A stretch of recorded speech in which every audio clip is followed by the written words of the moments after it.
90 minutes business, l'invité. Avec nous ce midi, Didier Le Hénaff, expert Sport Planète Maïf et pilote des Eco Games Sport Planète Paris 2024. Alors ces Eco Games, elles ont commencé cette semaine, hier à l'occasion de la Journée mondiale de l'environnement. Rappelez-nous ce que c'est l'Eco Games Sport Planète. Alors les Eco Games en général, ce sont des événements éco-ludo-sportifs donc qui se mettent au service de l'environnement à travers tout un tas d'activations multisports. Et les Eco Games Sport Planète, on passe à la surmultiplier grâce à l'aide de l'entreprise Maïf qui nous a permis d'organiser un événement sur une semaine entière, multi-site, un petit peu partout dans Paris et aussi dans 3 départements limitrophes. Où il y a aussi bien du golf que de l'athlétisme, que du roller, que du cyclisme, de la natation, etc. Détaillez-nous un petit peu le programme. Ça va se passer partout, c'est ouvert à tout le monde. Il y a des participations de sportifs. Comment ça se passe concrètement? Donnez-nous des exemples. Alors c'est très géométrie variable, au sens où selon les journées, c'est ouvert au grand public ou pas, ou à des publics captifs. Si vous prenez l'exemple du golf qui a ouvert en fait ce programme, on avait une double mise en action avec des classes qui comprenaient mieux la biodiversité à travers les explications données sur la manière de repenser l'eau, de repenser l'utilisation d'intrants chimiques pour minimiser l'impact sur l'environnement. Et on a enchaîné avec les championnats de France des collèges de golf où là, chaque birdie compte, c'était le principe. Et c'est le principe qui commence aujourd'hui jusqu'à jeudi, où à chaque fois qu'un birdie va être marqué s'il y a un sous le par, eh bien il y a un arbre qui est planté. Oui, voilà c'est ça. Un exemple concret. Est-ce qu'on a aussi une dimension, on essaye de rendre le sport lui-même plus écologique, ou c'est finalement les messages qui sont passés, qui sont autour de l'écomobilité, l'eau, les forêts? C'est exact, c'est les deux en fait. Ouais. C'est-à-dire que d'un côté, on sensibilise les acteurs du sport au fait qu'ils doivent modifier leurs pratiques pour être plus éco-compatibles, et on sensibilise le grand public grâce à l'aide du sport. Et là, c'était entre guillemets un des coups de génie de la Maïf d'avoir perçu le pouvoir incroyablement engageant du sport pour se mettre au service de la planète. Jean-Marc. Et le rôle concret de la Maïf, c'est quoi? Elle apporte des fonds, elle apporte un réseau, elle apporte de la publicité? Alors j'allais dire c'est bien plus que ça parce qu'en fait moi c'était ma grande surprise, ça fait 40 ans que je suis dans le sport et 20 ans que j'ai mis le sport au service des problématiques d'environnement, et c'est la première fois que j'ai rencontré un acteur qui a compris qu'il était possible de se mettre au service de la planète en engageant des fonds fléchés.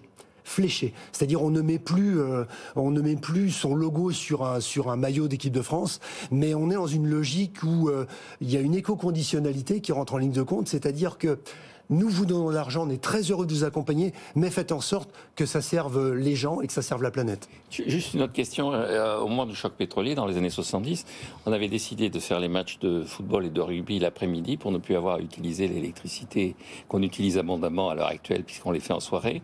On avait supprimé les Grands Prix de Formule 1. On avait pris un certain nombre de décisions comme ça. Or, en ce moment, aucune décision n'a été prise. Est-ce que c'est pas un peu contradictoire? Vous défendez l'écologie, le sport et tout ça, et puis il y a tout un monde sportif qui continue à faire comme si de rien n'était. Alors ça, c'est le sport d'en haut. C'est-à-dire qu'en fait, il y a le sport de certaines élites, de certaines pratiques sportives particulières qui organisent des championnats de France à l'autre bout du monde ou des trophées des champions opposant le vainqueur de la Coupe de France au vainqueur du championnat de France à l'autre bout de la planète. Ça, c'est une hérésie climatique.